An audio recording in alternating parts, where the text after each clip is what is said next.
बंदे रहने दो।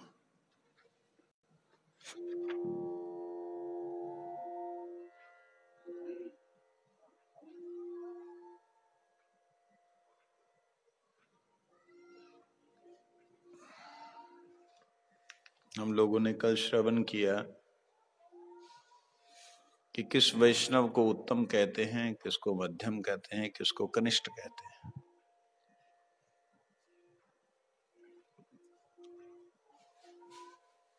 किसका कैसे हमने सम्मान करना है, सुना था।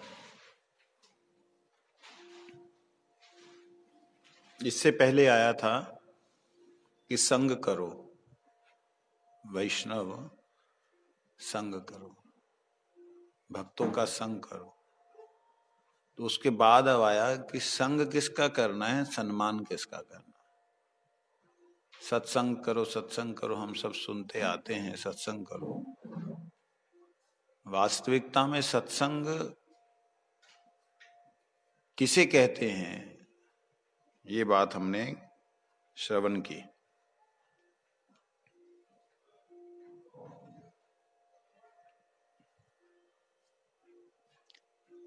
हम जिसे सत्संग सोचते हैं, क्या वो सत्संग है,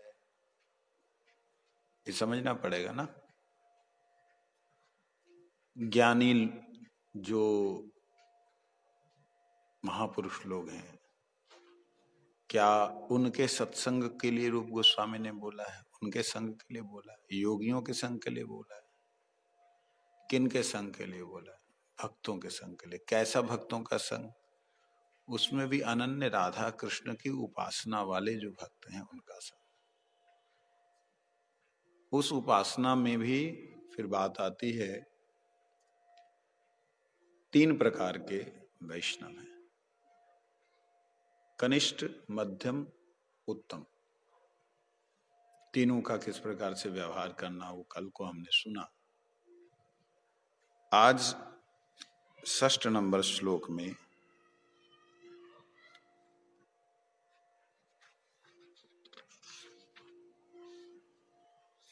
एक बात कह रहे हैं, दृष्टै स्वभाव जनितेर बपुश्च दोषे ना प्राकृत्वम इह भक्त जनस्य पश्येत गंगाम भसाम न खलो बुद्बुद फैन पंकेर ब्रह्म द्रवत्वम अपगच्छति नीरधर्मे।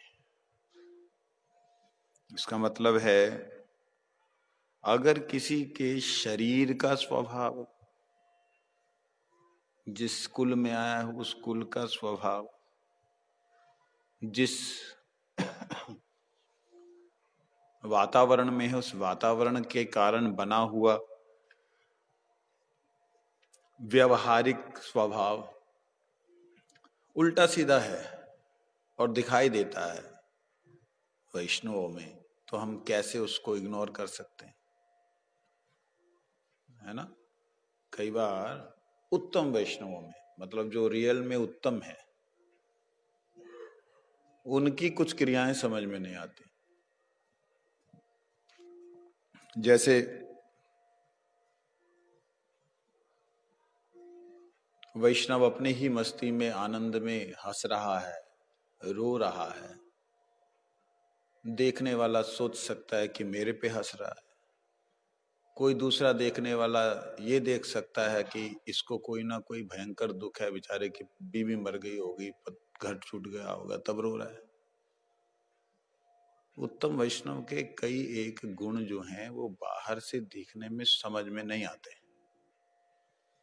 जब वो हमें प्रणाम करते हैं, जब हम उनको प्रणाम करते हैं, हरि बोल हरे कृष्ण हाथ जोड़ देते हैं, वो हमारी समझ में नहीं आता। कहीं हमारे बुद्धि में ऐसा ना हो जाए कि ये हम सोच लें कि हम भी बड़े वैष्णव हैं, इसलिए इतने बड़े वैष्णव हमको प्रणाम कर रहे हैं। ये तो गुण हैं वैष्णवों के, वो गुण भी कईयों को समझ में नहीं आते। कई बार वैष्णवों को हम देखते हैं कि उत्तम जो वैष्णव हैं, वो कोई अधम व्यक्ति को भी सम्मान करते हैं। अधम व्यक्ति, पतित व्यक्ति को भी मान सम्मान देते हैं। हम दिमाग में सोच सकते हैं, देखो इसको सम्मान दे रहे हैं, इससे जरूर कोई ना कोई इनको फायदा होगा। उत्तम वैष्णवों की जो स्वाभाविक वृत्ति है उसमें भी हम दोष देख सकते हैं, क्योंकि हमारी दृष्टि दोषमयी है। हम ये समझ ही नहीं पा रहे हैं कि जो उत्तम होते हैं उनके हृदय में तमोगुण होता ही नहीं है। जब तमोगुण होता ही नहीं है, रजोगुण होता ही नहीं है, वो दोष कहां से देखेंगे? दोष देखने वाले लेंस ही नहीं उनके पास। नहीं समझे? अगर आपने दूर का चश्मा लगाया तो आपको नजदीक कुछ नजर नहीं आएगा, आएगा? नजदीक का लगाया तो दूर का कुछ नजर नहीं आएगा, है ना? तो उन्होंने दूर का लगा रखा है, अंदर का देख सकते हैं वो, बाहर उनको कोई नजर नहीं आता। तो उस चीज को हम लोग कई बार गलत ले जाते हैं, अपराध कर बैठते हैं उत्तम वैष्णवों के चरणों में। इसलिए सावधान रहना चाहिए। आज मच्छर बड़े मोटे मोटे नजर आ रहे हैं। सावधान रहना चाहिए। कैसे सावधान रहेंगे? हम गुणों को भी दोष देख रहे हैं। सोचिए हमारी दृष्टि कैसी है। हम गुण को भी दोष देख रहे हैं। और यहां तो कह रहे हैं दृष्टि स्वभाव जनितेर बपुष्ट दोषेर। जो व्यक्ति गुण को भी दोष देख रहा है उसकी कैसी पतित अवस्था है, वो किस प्रकार से दोष में भी गुण देख सकता है? असंभव है ना उसके लिए। तो जो गुण में दोष देख रहा है, जो वास्तविकता में गुणी है, उसको भी चापलूस समझ रहा है कि ये तो चापलूस है, तो ये पतितों का चापलूसी करने की क्या जरूरत। वो ये नहीं देख पा रहा कि उनकी स्थिति इतनी ऊपर की है कि वो पतित की पतित अवस्था ना देख करके, पतित की पतित अवस्था देख करके भी उसे देख नहीं पा रहे, क्योंकि उनको भगवान श्री कृष्ण की शक्ति नजर आ रही है, जिस शक्ति के कारण वह व्यक्ति इधर उधर मूव कर रहा है, हिल रहा है। उत्तम महाभागवत जो होते हैं उनके अंदर ऐसा भाव होता है, ऐसा दर्शन होता है। जो मूर्ख शिशुपाल जैसा व्यक्ति है वो उनमें गुण नहीं देख सकता। ये तो गुण में भी दोष देखने वाले व्यक्ति, इसको बोलते अधम। अधम अधम व्यक्ति है। अब हम लोग देख लें हम कौन सी श्रेणी में।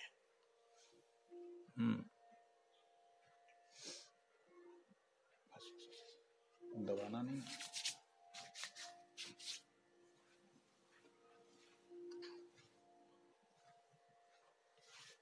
सब दूर रहेंगे, तुम लोग के पास जाएंगे।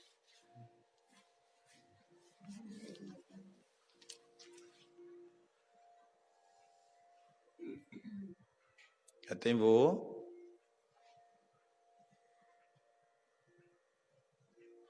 और यहां रूप गोस्वामी पाद कह रहे हैं कि भैया देखो, गुण को दोष देखने वाली बात जो है वो तो महाअपराध है, वो तो महाअपराध है। अगर तुम्हें कहीं वास्तविकता में वैष्णवों में दोष नजर आ जाए, उसको कैसे देखोगे? उसको किस दृष्टि से देखोगे? अब आप गंगा जी में जाएं स्नान करने, और जब आप गंगा जी में स्नान करने जाएं, वहां आप देखें कीचड़ ऐसे घूमता हुआ ऐसी झाग सी बना करके आ रहा है, बीच में पेड़ पौधे बहते हुए आ रहे हैं। ऐसे में आप क्या करोगे? हैं? क्या समझोगे? उसको कैसे समझोगे? आपके मन में क्या आएगा? अरे बड़ी गंदी है गंगा, ऐसे तो आएगा नहीं?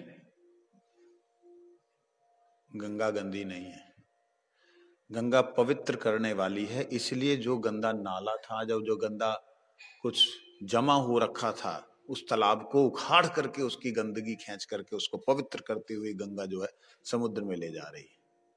गंगा गंदी नहीं है।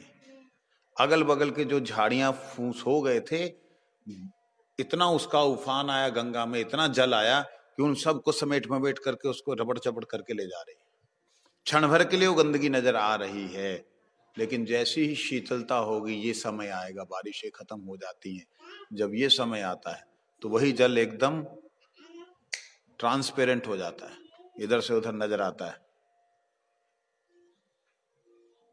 वही जल उन्हें नजर आता है, वही जल स्वच्छ लगता है। समझ लगी? तो कहने का मतलब ये कि जिस प्रकार गंगा में दिखने वाली पंख जो है वो गंगा का स्वभाव नहीं है, वो अगल बगल से आया हुआ विकार गंगा जी में प्रवेश कर गया है, तो अगल बगल का वो स्वभाव है, उसे देख करके गंगा जी के जल का निंदा नहीं करना। एक बार गुरुजी ने कहा था,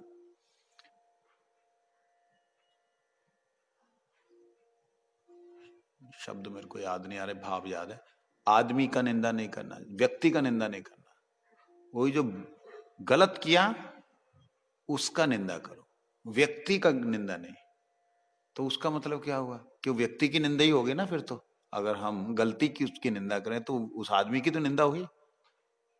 इसका मतलब ये नहीं, इसका मतलब ये है कि जो उसने गलत किया उसका अपने मन में निंदनीय है ये सोचो कि ये गलत है, व्यक्ति सही है, व्यक्ति से जो काम किया वो गलत है, वो काम निंदनीय बोल करके मैं उसे नहीं करूंगा इस भाव से भावित होना,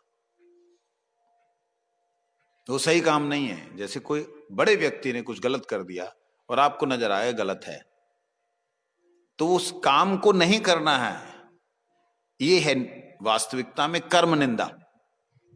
नहीं करना है ये कर्म निंदा है। अगर आप कहें कि ये व्यक्ति ने ये काम किया, ये नहीं करना, ये है निंदा, ये व्यक्ति निंदा हो गई। समझ आई? दो चीजें, कर्म निंदा, व्यक्ति निंदा। कर्म निंदा कि व्यक्ति ने जो काम किया उस काम की निंदा करते उस काम को जीवन में नहीं लेके आना, वो कर्म निंदा है। मैं इस कर्म को कभी नहीं करूंगा, ये कर्म बिल्कुल सही नहीं, ये अपने मन में लेकर के आप बैठ गए, आपने किसी को नहीं बोला। और दूसरा है वही चीज आप बोल रहे हो कि देखो फलाने ने ये काम किया, भगवान करे मेरे जीवन में ऐसा कभी ना हो, तो फलाने ने ये काम किया मेरे जीवन में ऐसा ना हो, जब आप फलाने का नाम लेते हो तो वह व्यक्ति की निंदा हो जाती है। समझ लगी बात? इसलिए बड़ा सावधान रहना पड़ता है भक्ति मार्ग में। हम लोग स्वाभाविक रूप से दोषों के पुतले हैं, अपने दोषों को छुपाने के लिए दूसरे के दोषों को उजागर करते हैं, अपनी बद्धता के कारण दूसरे को बद्ध साबित करते हैं। ले मेरे से हुआ तो क्या हुआ, फलाने ने तो ऐसा किया, ले जब बड़े महाराज जी ऐसा कर सकते हैं तो हम लोग तो छोटे हैं जी, हमारा क्या। ये जो भावनाएं हैं ये भक्ति मार्ग में सबसे बड़ी बाधाएं हैं। इसलिए क्या देखना चाहिए, यहां बात कह रहे हैं, इसको थोड़ा पढ़ते हैं। शुद्ध भक्तों में प्राकृत दोषों को देखकर उन्हें प्राकृत समझना उचित नहीं है। शुद्ध भक्तों में शब्द प्रयोग किया, जो वास्तविकता में भक्त हैं उनमें प्राकृत दोष नजर आते हैं, संसारिक दोष नजर आते हैं। शुद्ध भक्तों में कुसंग और नामापराध होना असंभव है।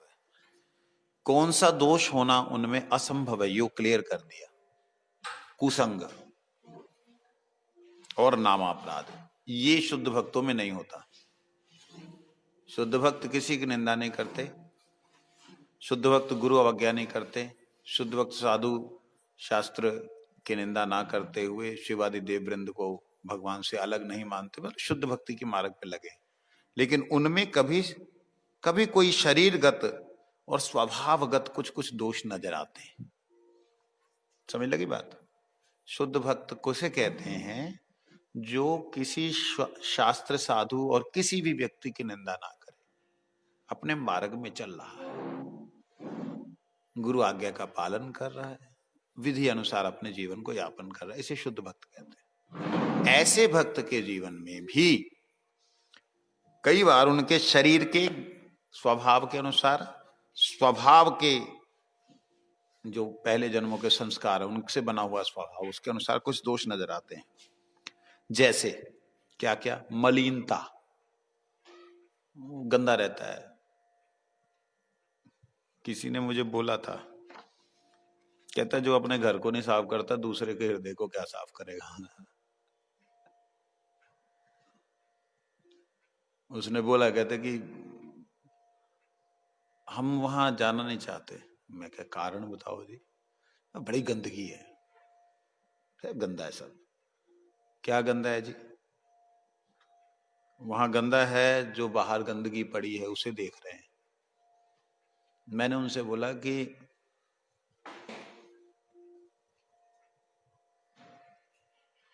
आपको ये नहीं मालूम, जिन्हें आप गंदा कह रहे हैं वो सबसे पवित्र है।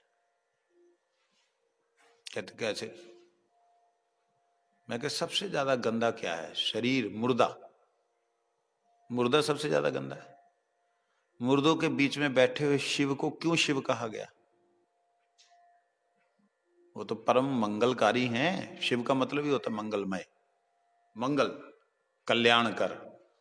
तो उन्हें शिव क्यों कहा गया? उन्हें तो बोलना चाहिए अमंगल।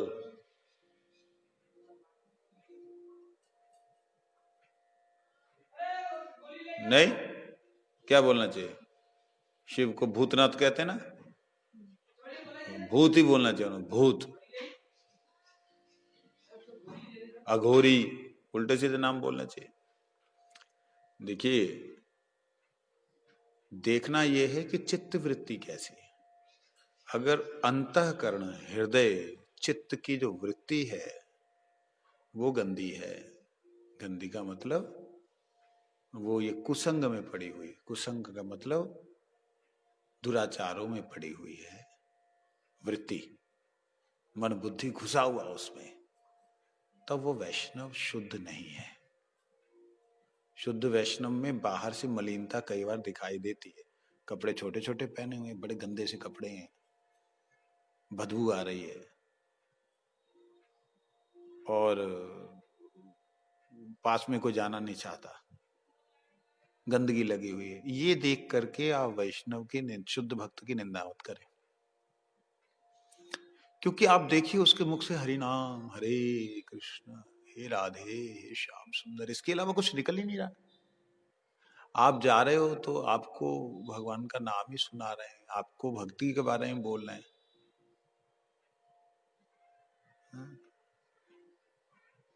ठाकुर हरिदास को क्या बोलोगे? भगवान के अत्यंत प्रिय, क्या कहोगे उन्हें? शबरी को क्या कहोगे? कई बार देखा जाता, बड़ा ही तकलीफ हो रही है शरीर में उनके, बड़ी बीमारी है, कैंसर हो गया।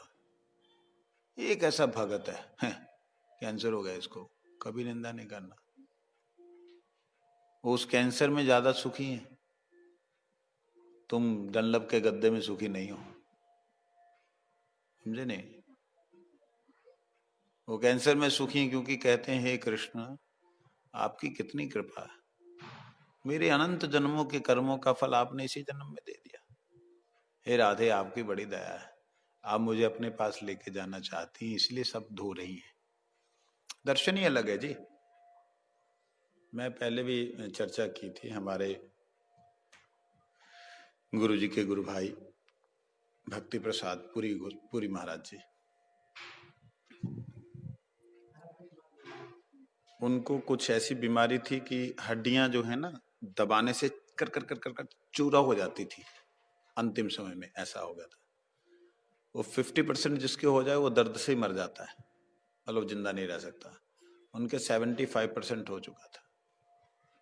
तो अगर उनके शरीर में कहीं टच करो तो वो बताते थे कि मतलब इशारा करते थे टच, बाकी सारे हाथ पैर ऐसे हो गए थे। हाथ पैर ऐसे हो गए थे, हाथ ऐसे हो गए थे। कई लोग उनकी निंदा करते थे, देखा दुखी किया लोगों को इसलिए फल भोग रहा है। और उनकी भावना देखिए, हरि बोल, उनकी भावना देखिए कहाँ थी, कितनी ऊपर, किस स्थिति में थी, आप उसकी कल्पना भी नहीं कर सकते।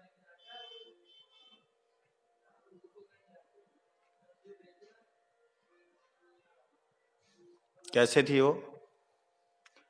डॉक्टर दिल्ली से उनको मिलने गए तो उन्होंने महाराज जी के चरणों को स्पर्श किया। महाराज कहते डांटते हैं उसको, पैरों को हाथ मत लगा मतलब। फिर उसने देखा कि भाई इतना सेंसेशन है इनके पैरों को हाथ लगाने से, इतनी सेंसेशन है तो डेफिनेटली इनको दर्द बहुत होता होगा। हड्डियां अंदर से चूरा हो रही हैं, क्रैक हो रही हैं, और जहां से पकड़ो वहीं से कर कर कर कर। तो उन्होंने हड्डी को पकड़ा, पकड़ के थोड़ा दबाया, कर कर कर अंदर से टूटी। वो हंसने लगे हरि बोल।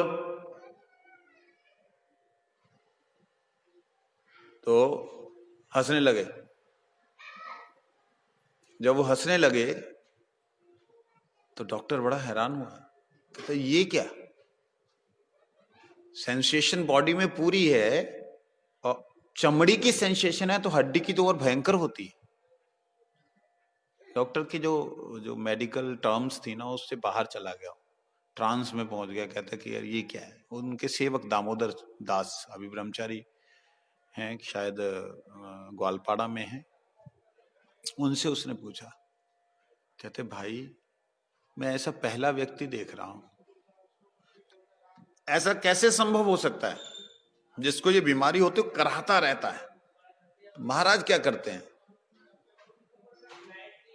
हरि बोल।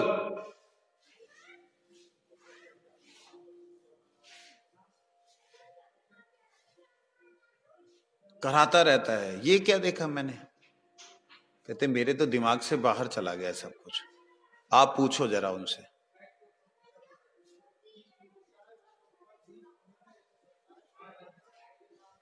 आप उनसे पूछो जाके। तब उन्होंने जाकर दामोदर प्रभु ने पूछा कि महाराज जी आपके शरीर को जब टच करे कोई आप तुरंत उसका रिस्पॉन्स करते हो, और डॉक्टर ने बोला कि जो कष्ट आपको होना चाहिए वो इतना भयंकर है कि उसमें लोग चिल्लाते हैं। अभी डॉक्टर ने जब आपको दबाया तो उसमें हड्डियां आपकी जो है चूर हो रही थी, चूरा बन रही थी, आप हंसने क्यों लगे। तो वो उनकी भाषा ना पूरी निकलती नहीं थी, अस्फुट भाषा में, मतलब स्पष्ट भाषा नहीं, उसमें बोलते मतलब राधा, उनका कहने का पूरा वो था, राधा रानी बड़ी दयालु हैं, उन्होंने मेरे अनंत जन्मों के पापों का फल मेरे निवेदन पे इसी जन्म में दे दिया। मैंने उनसे निवेदन जो किया था, मेरे को सारे जन्मों का फल दे दीजिए, अपने शरण में ले लीजिए। मेरे को उन्होंने कृपा करके सारे जन्मों का फल दे दिया, इसलिए मैं हंसता हूँ, राधा रानी की कृपा है। कल्पना कीजिए वो दर्द भी दर्द नहीं लगता क्योंकि वो राधा रानी को देख रहे हैं उस दर्द के भीतर। अगर कोई व्यक्ति उनके लगातार 24 के 24 घंटे ऐसे लेटे हुए देखे, वो निंदा नहीं करेगा। मूर्ख व्यक्ति, अज्ञानी जीव तो निंदा करेगा, लेकिन उनकी यह पीड़ा भी उनको राधा रानी का स्मरण करा रही, गोविंद का स्मरण करा रही। इससे श्रेष्ठ और क्या हो सकता है।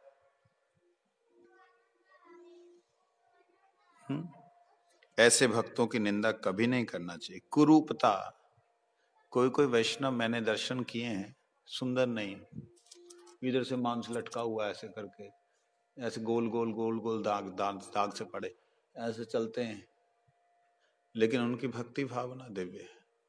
उन्हें देख के हंसना नहीं, मजाक नहीं करना। हम तो हर चीज को मजाक में ले जाते हैं, मजाक नहीं करना। अगर उनके हृदय में कहीं भी तनिक भी दुख आ गया ना तो ठीक नहीं होगा।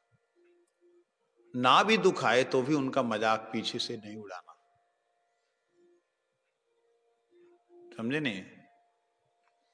कहीं फिर शुद्ध भक्त का ऐसा ठीक क्यों नहीं हुआ उसका, भगवान अगर है तो ठीक कर दे।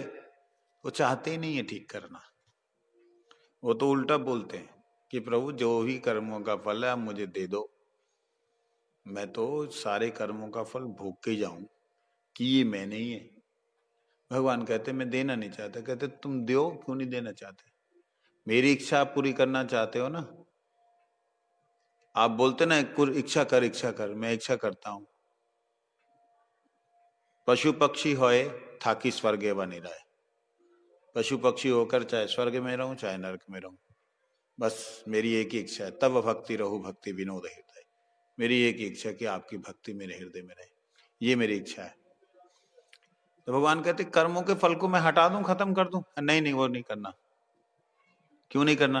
कहते आप अगर ऐसा करोगे तो आपको अपनी वाणी को काटना पड़ेगा कि ये जो जैसा कर्म करेगा वैसा फल मिलेगा। ये आपको अपनी वाणी को काटने की कोई जरूरत नहीं। तो भगवान के पास एक असमूर्ध अचिंत शक्ति है। उस शक्ति के प्रभाव से जितने भी कर्मों का फल है, उस भक्त की इच्छा को पूर्ति करने के लिए उन कर्मों का फल उसके सामने खड़ा कर देते हैं। उसको दिखाई दे जाता है कि ये मेरे सारे कर्मों का फल है, मैं भोग रहा हूं। ये उसको फील होता है, मैं भोग रहा हूं, लेकिन उसे कष्ट नहीं होता। क्यों नहीं होता? क्योंकि कष्ट की जगह कृष्ण बैठ गया उनके हृदय में। अब हृदय में कष्ट की जगह कृष्ण बैठा हो, श्री राधा रानी विराजमान हो, कष्ट जितना भी मिलता रहे लगेगा उसको?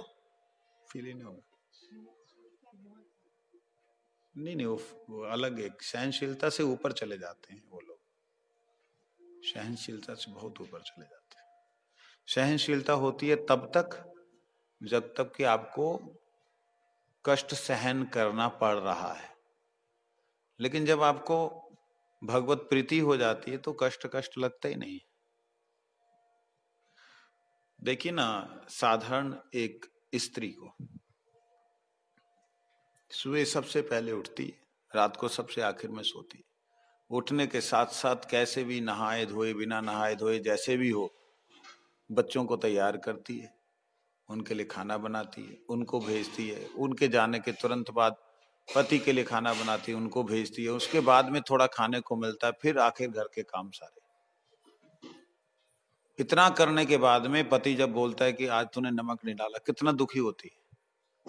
फिर बड़े ध्यान से बनाती है, बेटा नहीं खाएगा ये चीज, वो नहीं खाएगा। कितनी चिंताओं के बाद में वह भोजन को बनाती है। उसमें भी गालियां सुनती है बच्चों की और पति की, तेरे को बनाना नहीं आता, मम्मी आप ऐसे बनाते हो।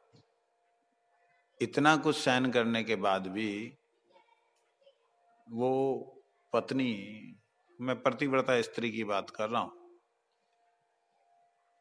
आजकल नहीं जो होटलों में खाने वाले, उनकी बात नहीं कर रहा।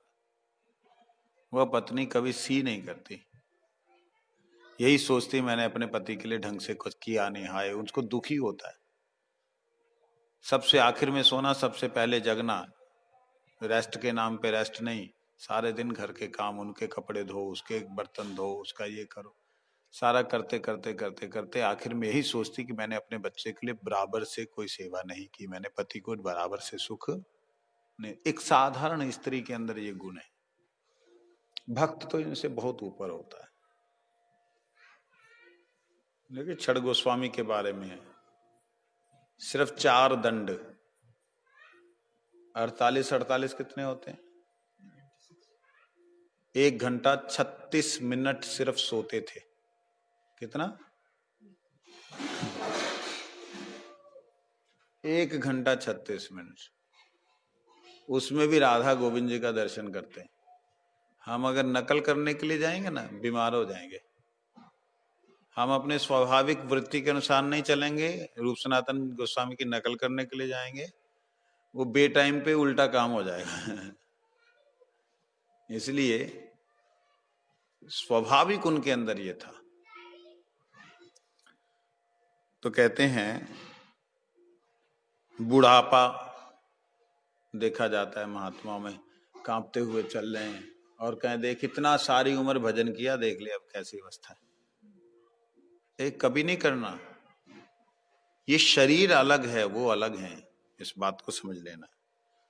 नीच वर्ण, नीच जाति में आए, जैसे आप लोगों को तो पता ही नहीं है हम लोग आपस में कौन कौन किस किस जाति से, पूछते भी नहीं है। पूछने से कहीं बुद्धि खराब ना हो, मन में कोई हीन भावना ना आए। फिर कठोरता,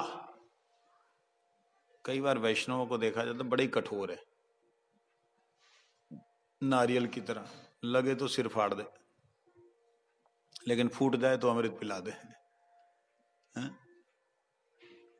वैष्णव कठोर दिखते हैं, होते नहीं है, लेकिन कठोरता उनकी किसके लिए? अपने लिए है, सेवा के लिए है, या आपके मंगल के लिए? ये तीनों चीजों को समझना चाहिए।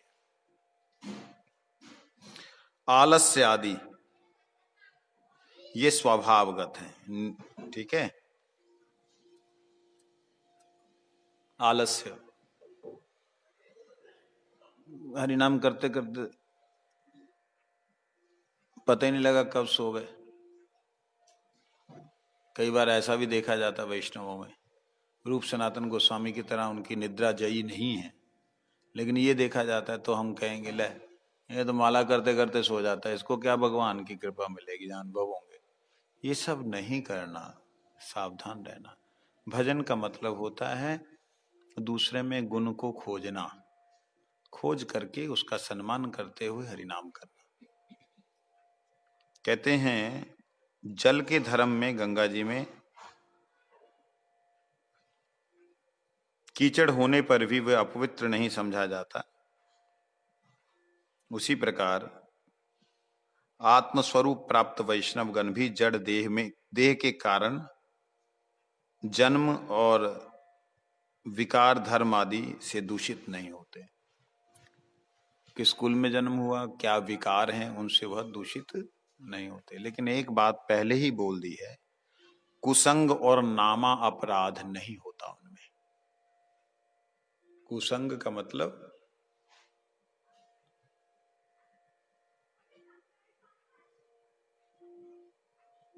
कृष्णा भक्त आर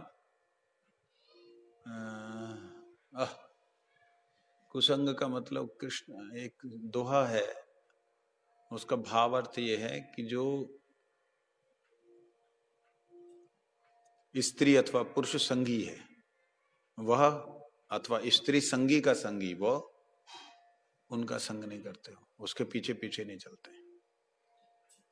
कुसंग, कुसंग का मतलब ये भी है कि वो मायावादी जो भगवान के रूप को नहीं मानते, उनका संग नहीं करते, उनके पीछे नहीं चलते, और नाम अपराध नहीं करते। ये दो अगर किसी में गुण हैं कि वो कुसंगी नहीं है, नामापराधी नहीं है, संग त्यागी और नामानिष्ठ है, तो उसके अंदर और कोई भी अवगुण क्यों ना हो, बाहर का दिखाई दे रहा हो, उसकी निंदा नहीं करनी, जहां उनकी अवहेलना नहीं करनी। ठीक। वंशा कल्पतरुष कृपा सिंधु पतितानां पावनेभ्यो वैष्णवभ्यो नमो नमः।